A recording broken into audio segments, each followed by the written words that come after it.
Dan pemirsa, untuk membahas terkait materi latihan dasar militer untuk calon manajer Koperasi Desa Merah Putih yang saat ini telah menimbulkan korban jiwa hingga 5 orang, kita tanyakan pada Hariko Wibawa, tenaga ahli utama Badan Komunikasi Pemerintah Republik Indonesia. Selamat sore, Mas Hariko. Selamat sore Mbak Soza dan yang kami hormati pemirsa Berita Satu. Baik, bersama dengan Istrida di studio, Mas Hariko. Seperti yang disampaikan oleh Kemenhan, bahwasannya sudah ada 5 peserta dari calon manajer Koperasi Desa Merah Putih yang meninggal dunia pada saat Latsarmin begitu ya, di mana pemerintah dalam hal ini memang memasukkan latihan fisik dengan pendekatan seperti militer dalam pembekalan calon manajer Koperasi Desa Merah Putih. Pertanyaan saya, apa kemudian tujuan dan juga urgensi dari latihan ini? Sebetulnya apa kompetensi sebagai pengelola koperasi yang ingin dibentuk melalui latihan fisik tersebut? Ya, terima kasih Mbak Istrida. Yang pertama, pemerintah menyampaikan duka cita yang mendalam atas wafatnya saudara kita atas nama Muhammad Rizky Renaldi Gunawan, Novia Ramadhani Ihotang, Anissa Muyasaroh, Yonanda Muhammad Taufik, dan Nola Iyasari. Ini kehilangan besar bagi negara, kehilangan besar bagi keluarga, dan kehilangan besar bagi kita semua. Negara menanggung sepenuhnya, Kemhan bersama panitia mendampingi keluarga saudara-saudara kita yang meninggal dunia. Saat ini prioritas utama adalah keselamatan nyawa, keselamatan jiwa. Perbaikan apapun akan dilakukan demi keselamatan nyawa seluruh peserta pelatihan manajer Koperasi Desa Merah Putih dan Koperasi Nelayan Merah Putih ini. Jadi perbaikan apapun akan dilakukan demi keselamatan nyawa, prioritasnya adalah keselamatan nyawa. Oke. Mau perbaikan kurikulum, perbaikan metode seleksi. Jadi kami menegaskan sekali lagi, setiap nyawa tidak ternilai harganya. Kami sangat berduka, ini kehilangan yang sangat besar. Jadi pelatihan ini, pelatihan untuk 35.476 peserta ini tidak akan dilanjutkan begitu saja, seolah-olah tidak terjadi apa-apa.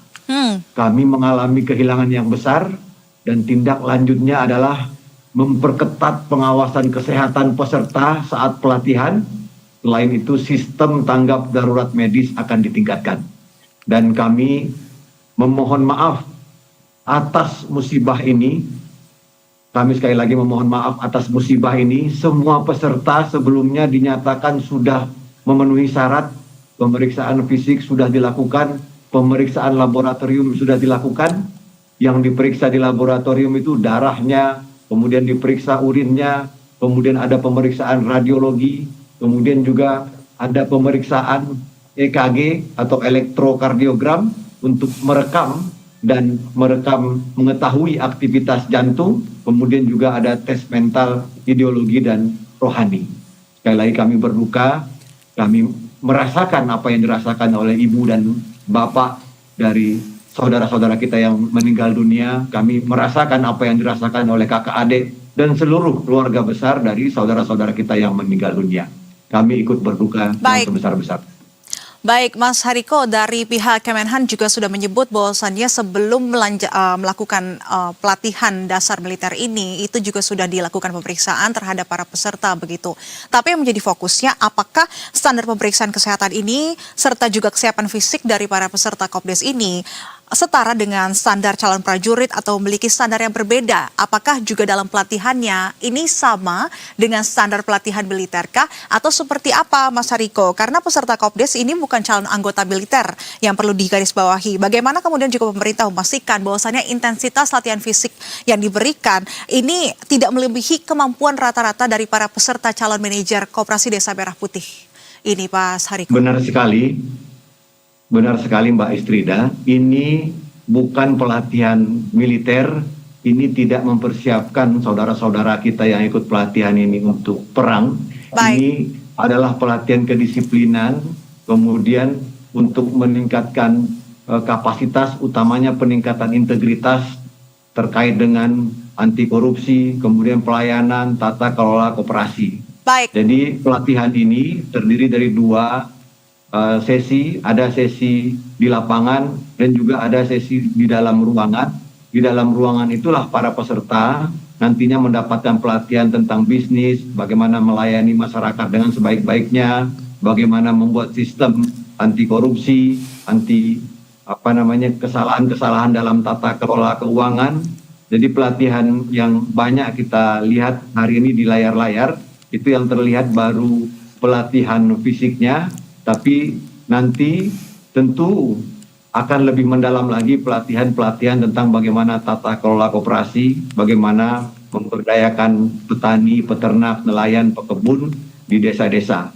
Jadi pelatihan di awal ini menanamkan bahwasanya kepentingan negara lebih utama dari kepentingan pribadi. Jadi pelatihan bela negara yang kita lihat hari ini adalah menanamkan bahwasanya kepentingan bersama lebih utama daripada kepentingan pribadi-pribadi. Itu yang ditanamkan dengan kedisiplinan dalam pelatihan ini.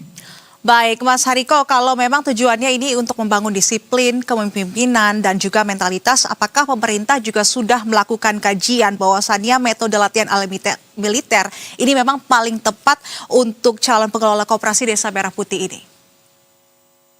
Ya, Mbak Estrida, sekali lagi kami sangat berduka dengan apa yang terjadi dengan 5 orang saudara-saudara kita ini yang meninggal dunia. Kami kembali menyampaikan bahwa ini bukan pelatihan militer untuk mempersiapkan seperti wamil dan lain-lain. Ini murni pelatihan bela negara untuk mengingatkan kepada seluruh peserta tentang perjuangan para pendiri bangsa untuk memerdekakan Indonesia, sehingga terbangun semangat anti korupsi, terbangun semangat mengutamakan kepentingan nasional daripada kepentingan pribadi-pribadi. Dan memang selama ini kalau kita perhatikan di televisi, di layar, masih lebih banyak gambar-gambar yang di lapangan. Nantinya ketika masuk pada sesi ruangan, di situ akan terlihat bagaimana peserta banyak sekali akan mendapatkan ilmu-ilmu tentang bagaimana memasarkan produk-produk di desa, kemudian bagaimana memberdayakan masyarakat desa, kemudian bagaimana menghidupkan para petani, nelayan, peternak, pekebun, kemudian pedagang kecil. Ini kami memahami masyarakat. Ada yang mengkritik, kami memahami kritik-kritik dari para akademisi, dan sekali lagi kami berterima kasih. Sekeras apapun kritiknya terhadap pelatihan ini, kami meyakini bahwa kritik dari Ibu dan Bapak itu atas dasar kecintaan kita terhadap koperasi, kecintaan kita terhadap koperasi nelayan, dan kecintaan kita terhadap koperasi Desa Kelurahan Merah Putih, agar koperasi ini bisa berdiri dan membuat Indonesia semakin berdaulat. Sebetulnya kami tidak ingin terlalu banyak membahas ini karena suasananya sangat berduka.